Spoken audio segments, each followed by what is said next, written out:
one other thing, we've got to, this will happen a lot in our agreement or in our world of business brokering here. We are listing agents for the most part, but we also have buyers that we work with. And I've got a situation right now, like other situations, but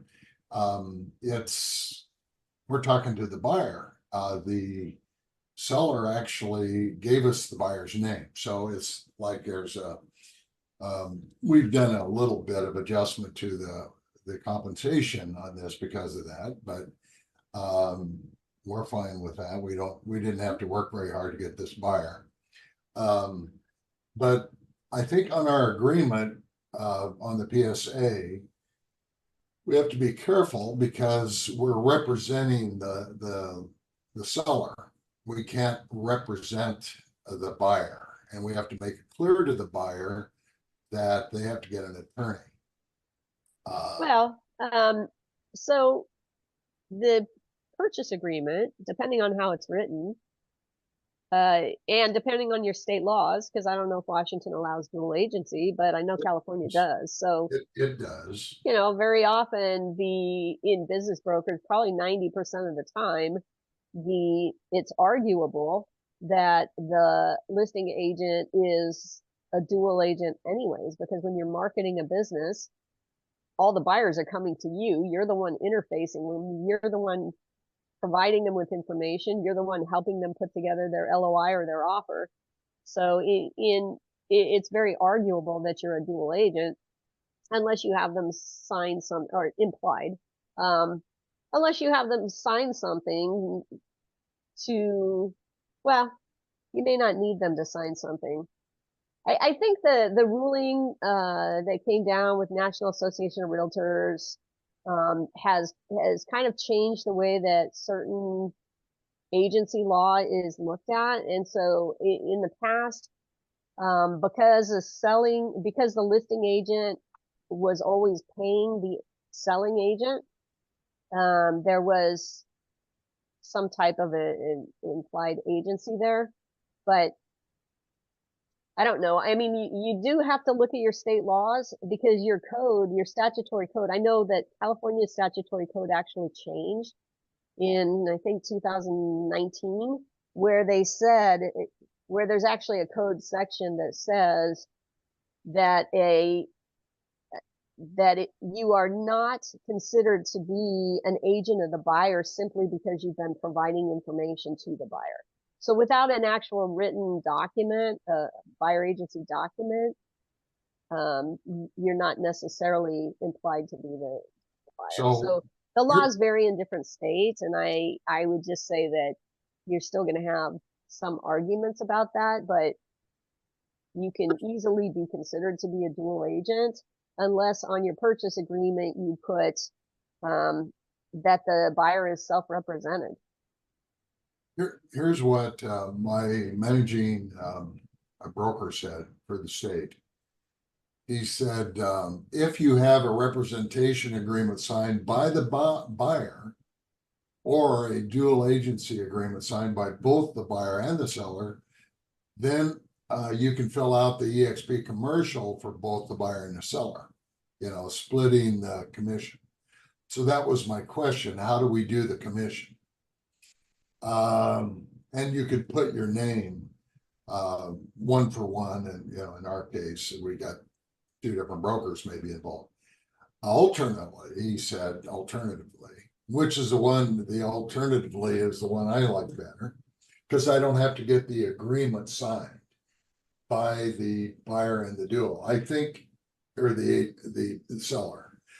I think, like you said, it's implied, but you could just fill out the EXP commercial PSA on the seller side with the commission and nothing on the buyer side. And then giving the buyer limited or minimum representation by law, honest and ethical, because you do still have a fiduciary responsibility, right? No, you have a fiduciary duty to the seller. If you're if you have a signed representation agreement with the seller, then you have a fiduciary duty there. I don't know Washington state law, but I know in California, if you have a fiduciary duty to the seller and you have a duty of honesty and fair dealing with the buyer, if you have a signed buyer representation agreement, then you have a fiduciary duty to the buyer. To the buyer. Yeah. So in a So- way, this is, so we're saying, in our minds, we're saying, well, let's just do the second. And then he says, just make sure you get information from the seller or the buyer, and recommend an email that they have their attorney review the documents and terms, as long as you recommend that. And make Yeah, sure I mean, you just, always want to recommend that anyways. anyway, which In we do. writing, you always want to say, please have your attorney review, or we highly recommend you have your attorney review. That's just to cover your Yeah, that's cover your common. butt. Common, yeah. But, in our state, I don't, maybe you got this, make sure they have the laws of agency and wire transfer fraud docs. Yeah. I think that is covering EXP's rear end. Yep.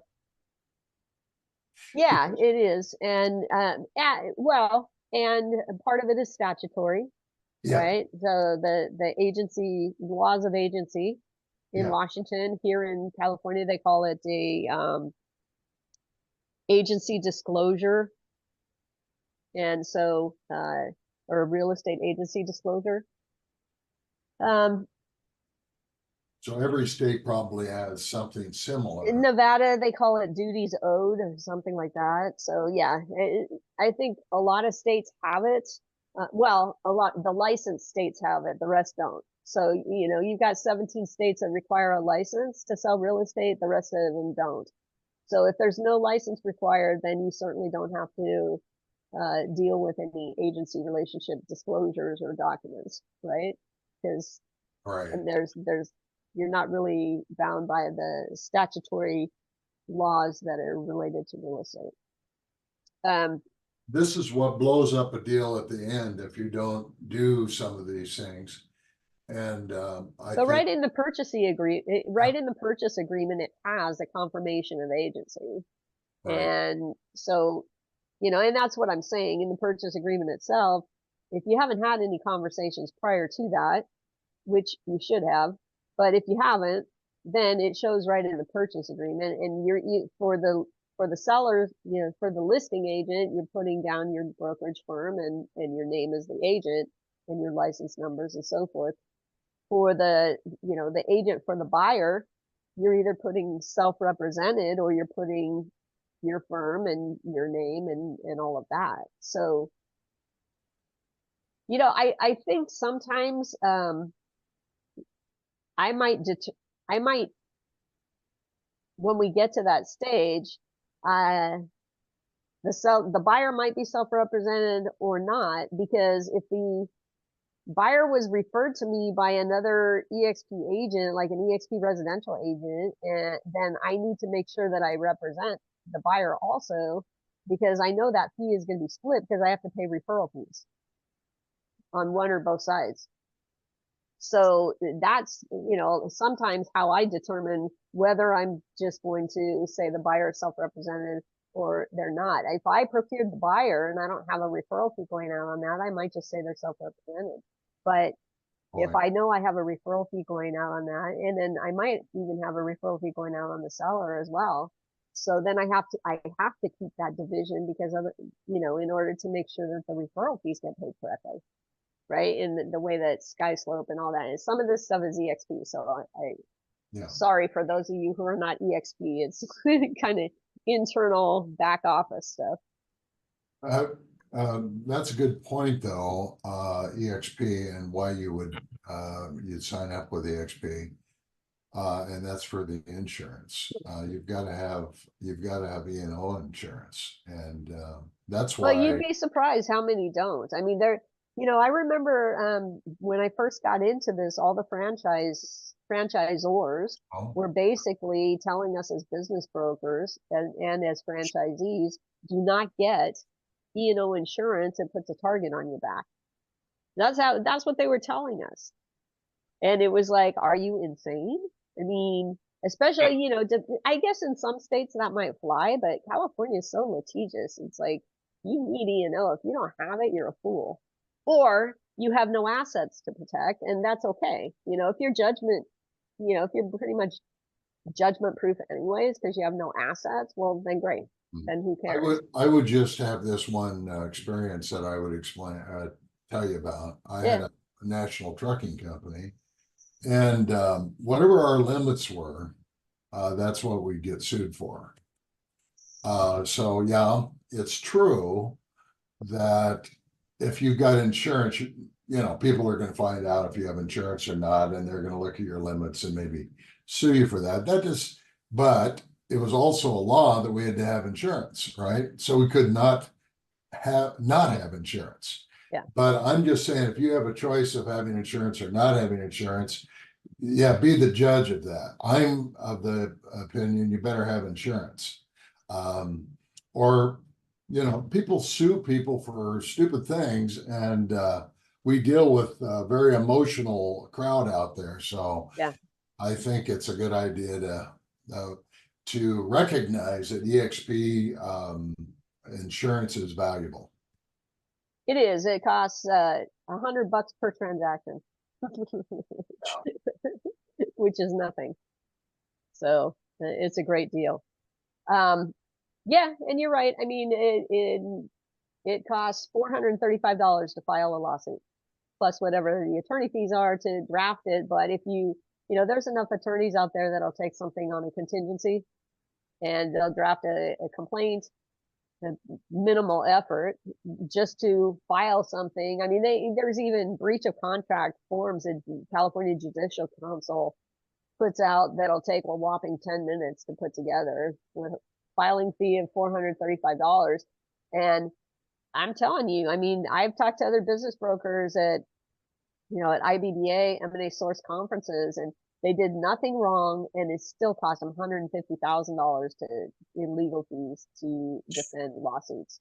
Yeah, if you're And sued, because they didn't have, yeah, you know, you so have to defend yourself, and you have 20 days to defend yourself, right?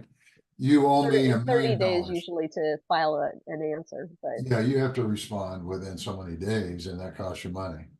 yeah. And so the point being is, you know, there's a lot of reasons to be involved with EXP. One is the size. You've got a lot of referral agents out there that can't do a business deal by law in our, well, not by law, but by company policy, I guess. And you've got, you can say you operate in 20 countries. And you could throw in that you're insured, and you wouldn't say bonded, but I know when I would hire construction people to do anything, I wanted to know if they're bonded, right? So I think it's a sales pitch. I use it sparingly, though. I wouldn't just throw out that we have all this insurance, but if someone asks, I can honestly say what we do. So I think all in all, I'm making a little pitch here for EXP because I'd like to see more EXP. I know, like serious, right? Yeah, I'd like to see EXP business brokerage grow, and it's a great opportunity. I'd like to see it be more well, I'd just like to see more brokers. And I mean, Tanya will tell you stories if she wanted to about competitors, but Tanya's over here for a reason. And thank you for being in our group, Tanya. I always learn something from you. Yeah, no worries.